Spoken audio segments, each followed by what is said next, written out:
తెలుసుకొని ఆయన అధికారం వచ్చి ఆ కష్టాన్ని కూడా తీర్చిన మహానేత రాజశేఖర రెడ్డి గారు. 5 సంవత్సరాలు ప్రజలు సంతోషంగా ఉన్నారు. దురదృష్టవశాతం కాంగ్రెస్ కుట్ర వలన రాజశేఖర రెడ్డి గారిని సంఘటన జరిగింది.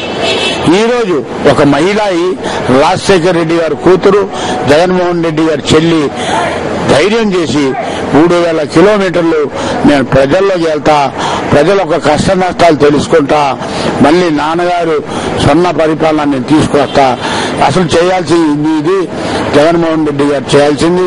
కానీ కాంగ్రెస్ తెలుగుదేశం కుట్రతో ఆయన్ని లోపల పెడతాం జరిగింది.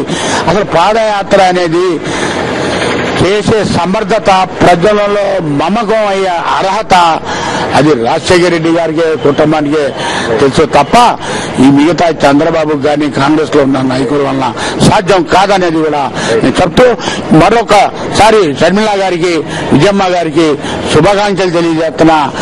రేపు బ్రహ్మాండమైన స్పందన వస్తుందనేది కూడా నమ్మకం మాకున్నాం. ఇంకా రోడ్డు మ్యాప్ ఖరారు కాలేదు, మా జిల్లాకు వస్తారంటే మా జిల్లాకు వస్తారని ఆశగా ఎదురు చూస్తున్న వాళ్ళు చాలా మంది ఫోన్ కాల్స్ చేస్తున్నారు. నిజంగా వైఎస్ షర్మిల ఇప్పుడు పాదయాత్ర నిర్వహిస్తే ఖచ్చితంగా జనంలో ఎటువంటి స్పందన వచ్చే అవకాశం ఉంది?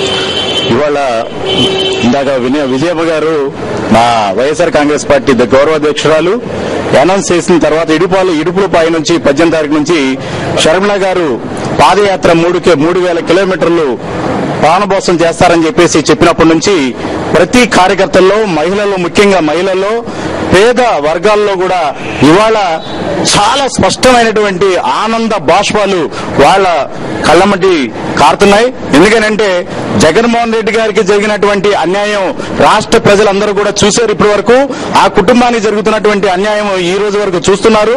ఇంకా సహించు అని చెప్పేసి ఈ యొక్క షర్మిల గారు ఎప్పుడైతే పాదయాత్ర చేస్తున్నారో వాళ్ళంతా మేమందరం ఉంటామని చెప్పేసి మహిళలు, అలాగే చాలా మంది పేద వర్గాలందరూ కూడా ఇవాళ సంతోషం వ్యక్తం చేస్తున్నారు. అలాగే రాబోయే కాలంలో ఇవాళ చంద్రబాబు నాయుడు ముసలి కన్నీరు కారుస్తూ పాదయాత్ర చేస్తున్నాడు. ఏ రాయినా సరే ప్రజల యొద్దకి వెళ్లి మీకు నేనున్నానని చెప్పి అభయ ఎప్పుడైనా ఇచ్చాడా? కానీ ఇవ్వలేదు. కానీ రాజశేఖర రెడ్డి గారు ఎప్పుడైతే పాదయాత్ర చేసి ఆయన సమస్యలు తెలుసుకొని ఆయన ముఖ్యమంత్రి అయిన వెంటనే ఆ సమస్యలని పరిష్కరించడం జరిగింది. మీరు చెప్పండి, ఇప్పుడు పరిశ్రమలకు సంబంధించి పరిశ్రమలు మూతపడే పరిస్థితి వచ్చింది. చాలా మంది వేలాది మంది కార్మికులు రోడ్డును పడే పరిస్థితి ప్రస్తుతం ఉంది. ఇప్పుడు చాలా పరిశ్రమలు మూతపడ్డాయి. కరెంటు కోతలతో జనం అల్లాడిపోతున్నారు, పెరిగిన రేట్లతో జనం అల్లాడిపోతున్నారు. ఈ సమయంలో వైఎస్ షర్మిల పాదయాత్ర నిర్వహిస్తే ఏ విధంగా ఉండబోతుంది? ఆ ప్రభావం ఏ విధంగా కనిపిస్తుంది? యథార్థంగా ఈ రాష్ట్రంలో, ఆంధ్రప్రదేశ్ లో ఇవాళ భారతదేశం మొత్తంలో కల్లా ఆంధ్ర రాష్ట్రం అధోగతి పాలైపోయింది. ముఖ్యంగా విద్యుత్ సమస్య ఎన్నో రకాలుగా ప్రజలు ఎంత ఘోష పెడుతున్నా సరే చెవులకు పట్టనటువంటి ఈ ప్రభుత్వం నిజంగా అన్ని రంగాల్లో నిర్లక్ష్యం, అన్ని రంగాల్లో ఫెయిల్యూర్ అయింది.